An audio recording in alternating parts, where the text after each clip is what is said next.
Alors, l'essentiel sur le métabolisme. Donc, déjà, il faut retenir que le métabolisme, c'est l'ensemble des transformations chimiques qui ont lieu dans la cellule.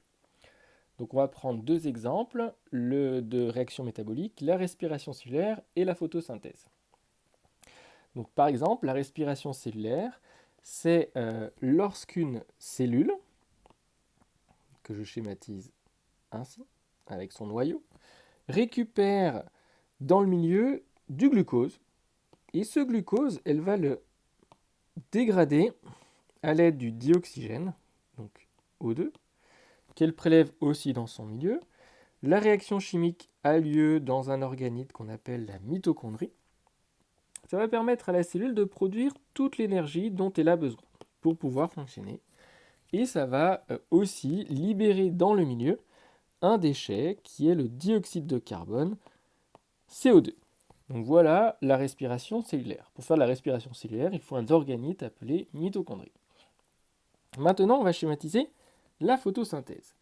Donc, par exemple, dans les cellules végétales qui possèdent des chloroplastes, et uniquement dans celles-ci, il faut qu'il y ait des chloroplastes, pour pouvoir faire la photosynthèse. Alors, la photosynthèse, la cellule récupère dans le milieu du CO2 dont elle a besoin, donc du CO2. Elle récupère aussi de l'eau, H2O. Et grâce à l'énergie lumineuse que je symbolise ainsi, elle va pouvoir synthétiser donc du glucose, des molécules organiques,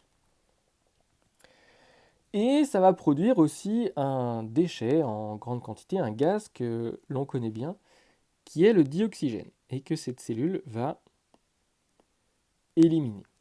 Le glucose pourra être dégradé dans les mitochondries, que possèdent aussi ces cellules chlorophylliennes, pour produire l'énergie dont la cellule a besoin pour fonctionner.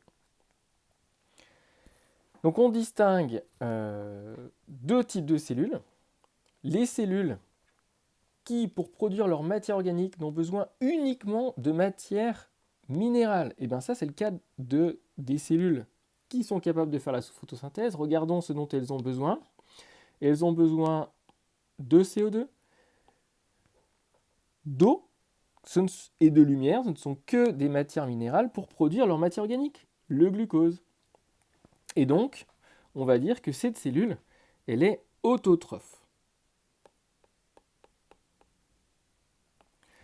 À l'opposé, donc les cellules qui, elles, ont besoin de matière organique, qu'on le voit très bien ici, le glucose pour produire ce dont elles ont besoin, pour reproduire aussi de la matière organique, eh ben, on va appeler ces cellules des cellules hétérotrophes.